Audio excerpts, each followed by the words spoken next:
Welcome back to கலி cricketer. வெளியில் போன ஓனனை வேட்டிக்குள்ளே விட்ட கதையாக வச்சுங்க இன்றைக்கி ராஜஸ்தானுக்கு.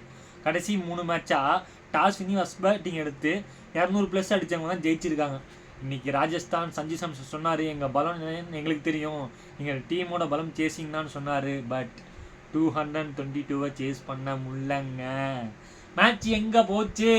ஆவேஸ் கான் 2 ஓவருக்கு 42 ரன் கொடுத்துட்டாருங்க. 2 ஓவருக்கு அதிகபட்சமாக 30 ரன் கொடுக்கலாம், 2 ஓவருக்கு 42.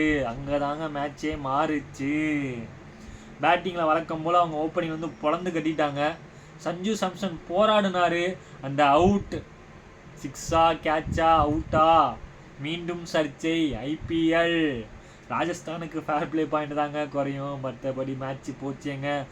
ஹோப்ஃபுல்லி ராஜஸ்தானுக்கு போன வருஷம் மாதிரி ஆயிராம இன்னும் 3 மேட்ச் இருக்குது, அது 2 மேட்ச் ஜெயிச்சா நல்லா இருக்கும். இந்த வீடியோ பற்றி லைக் பண்ணுங்கள். ஐபிஎல் பார்க்குறவங்க மறக்காம நம்ம சேனலை சப்ஸ்கிரைப்